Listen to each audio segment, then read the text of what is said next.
tratamento clínico, sobretudo individualizado. O sujeito chega aqui e diz, né, eu tenho tal e qual o problema, né? Eu gosto de transar com tartarugas, né? E esperar que eu, analisando filosoficamente o negócio, faça ele parar com isso. Passa, né? Vai escolher tatus, por exemplo, né? Eu não sei fazer isso e não vejo porque o filósofo deva se interessar por essas coisas. Tá, aí é psicoterapia mesmo. Tá, o confronto direto com a experiência de que o senhor fala tem alguma identidade com o que o padre Luigi Giussani chama de redução à experiência elementar? Não, não é tanto. Não é tanto.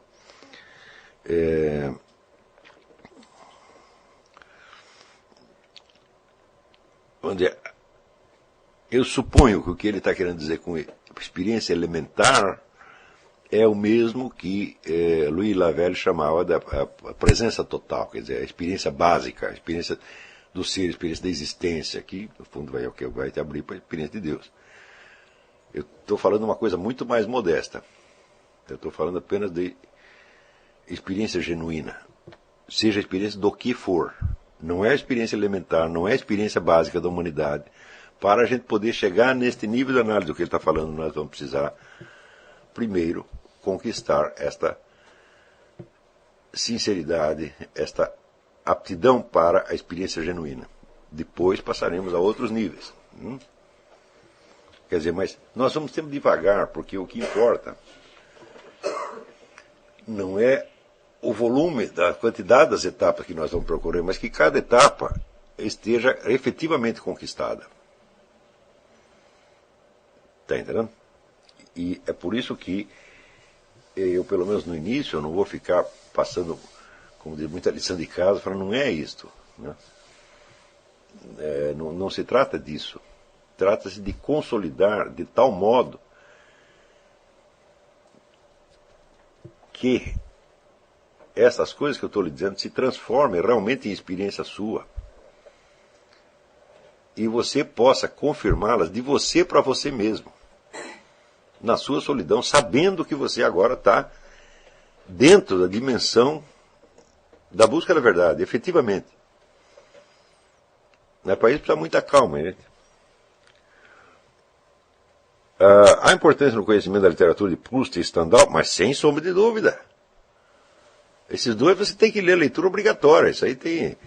Quer dizer, a literatura universal, o que tem de melhor na literatura, eu considero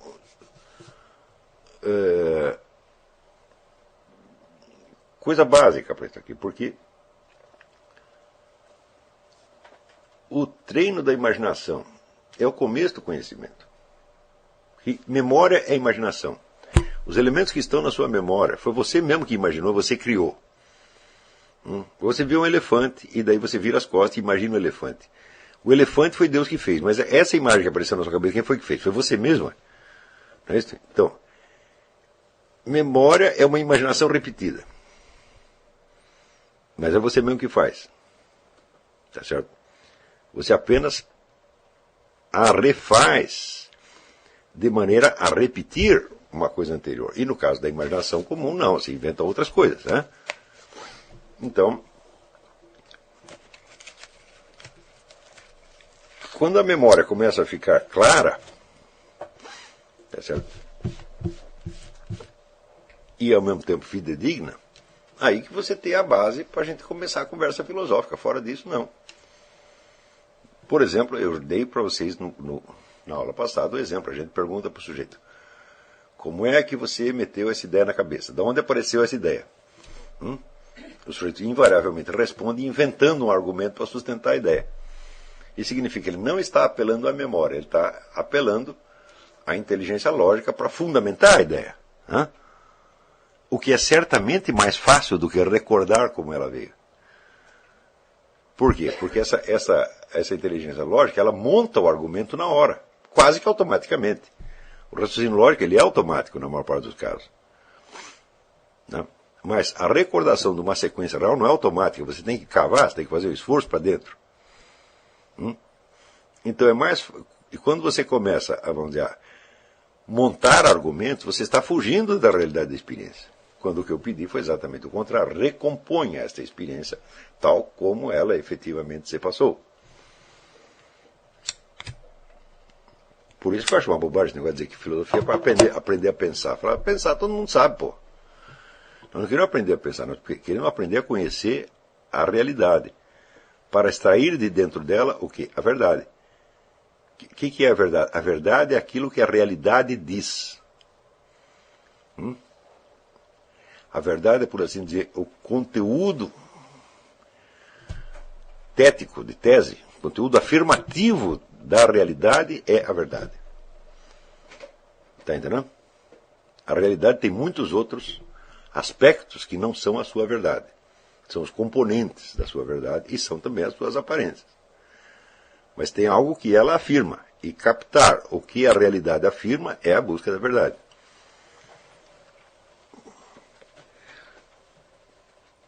Se os elementos simbólicos da literatura brasileira como um todo são pobres, a fonte, por aí, não seria questionável e, portanto, do ponto de vista da formação do imaginário ficaria também empobrecido? Pode acontecer. Claro que pode acontecer, você tem toda razão. Quer dizer, se você formar seu imaginário, né, só com literatura brasileira e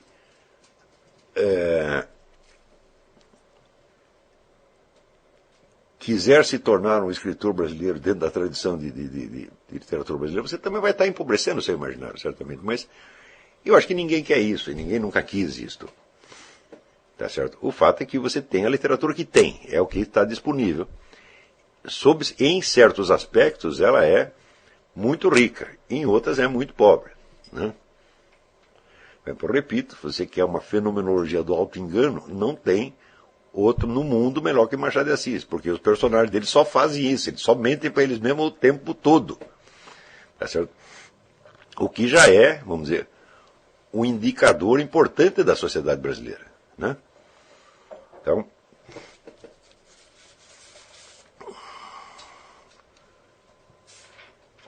mas eu não estou dizendo que você tenha que se ater a esses elementos, mas esses você precisa ter. Mais tarde eu dou uma listinha para você de livros que eu acho que são os melhores, mais realizados. Né?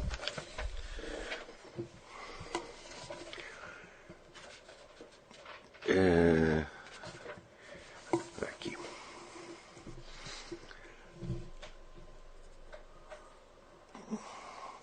A dificuldade da expressão humana não se deve ao fato das coisas existentes terem sido nomeadas com a parte mais baixa da consciência humana? Não, a resposta é não. Não é por isso de maneira alguma.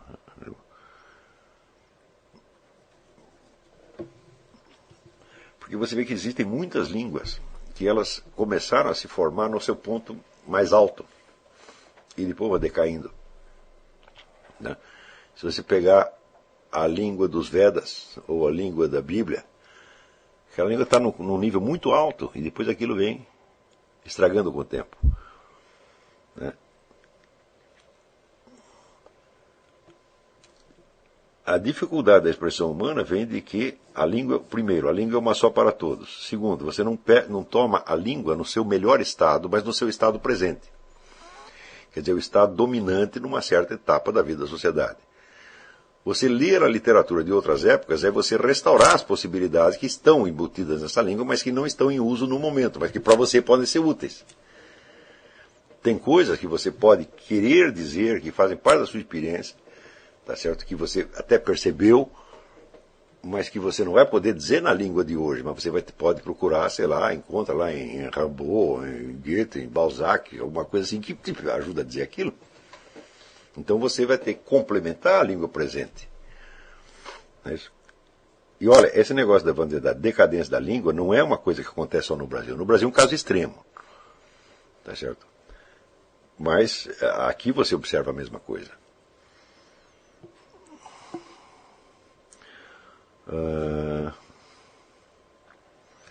Aqui me pergunta, até quando posso entregar o trabalho? Então, eu acabei de dizer, este não tem prazo. Quando o professor falou sobre literatura, que hoje não existe mais ligação dessas obras com o imaginário das pessoas, o que falta, o que seriam então as obras publicadas hoje, o que falta, né? Bom, é só você fazer por exemplo, um repertório de temas não explorados. Por exemplo, você imagina um tipo como o Bruno Tolentino. O Bruno Tolentino não é um personagem de ficção. O Bruno Tolentino existiu. É isso. Eu dei o exemplo também do Frei Beto. Essas duas pessoas são muito mais complexas do que qualquer personagem de literatura dos últimos 50 anos. Então isso quer dizer que, na realidade, está havendo tipos e experiências humanas muito complexas que não são abrangidas pela literatura. A literatura não chega lá, ela não consegue criar isso. Se você pegar, por exemplo, pega os personagens célebres da literatura brasileira, você pega lá o Luiz da Silva, do Angústia, do Graciliano Ramos, o Paulo Honório, do livro São Bernardo, você pega os personagens do João Guimarães Rosa, então, eles não chegam nesse nível de complexidade. Por exemplo, como é que você faz, por exemplo, a história de um gênio? Então, se você lê, por exemplo, Thomas Mann, Dr. Faustus, o personagem é um gênio da música.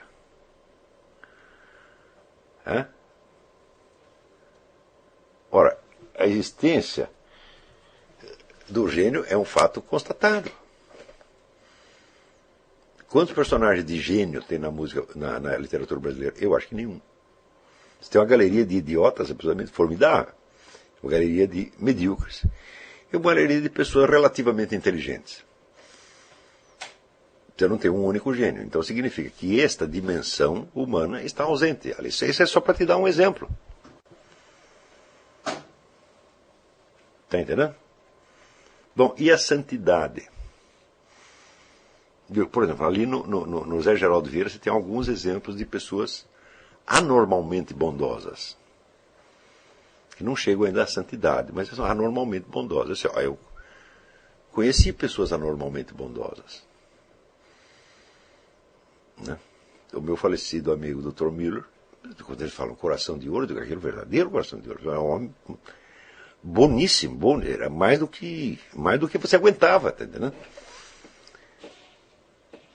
Não que não tivesse seus defeitos, tinha, mas a generosidade e o impulso de socorrer o ser humano, o impulso de atenuar a dor era permanente naquele homem. Não é só na hora que ele estava trabalhando, não. Era 24 horas por dia. Então, um personagem desse, cadê na literatura brasileira? Não tem. Está entendendo? Quer dizer que houve uma espécie de fixação em determinados tipos de personagens, né? Geralmente personagens de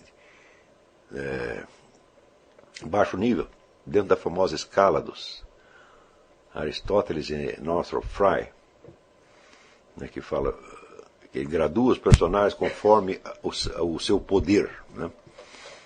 Então, o personagem máximo seria onipotente, Deus, né? Abaixo de Deus você tem os personagens que não são Deus, mas têm poderes divinos, né? Os tipos da mitologia, né? Então, depois você tem os personagens que não têm poderes divinos, mas são pessoas de altíssima qualidade. Depois você tem pessoas que têm apenas o poder comum dos seres humanos, e você tem, por fim, os idiotas, os caras que estão sempre abaixo da situação, né? Os idiotas predominam na literatura brasileira. Os personagens são geralmente impotentes em face da situação. Tá certo? Então, por aí você vê o quanto foi pobre até o momento a nossa exploração da experiência humana. Estão compreendendo? Agora, por exemplo, ali no Zé Geraldo se encontra alguns exemplos de piedade assim, extremos. Então, graças a esta pobreza do imaginário brasileiro, é que certas qualidades humanas que existem, elas acabam se tornando inverossímeis na sociedade brasileira. E se as melhores qualidades se tornam inverossímeis, todo mundo fica mesquinho. Porque só acredita em motivações baixas Tá entendendo? Porque nunca viram ninguém melhor e não imaginam que possa existir uma pessoa melhor. Você imagina, por exemplo, leiam o Diário de um Pároco de Aldeia, do Georges Bernanos.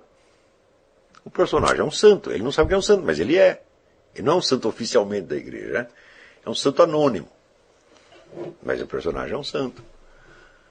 Agora você imagina como o autor teve que dar tratos à bola para imaginar, né, a vida interior e exterior de um santo.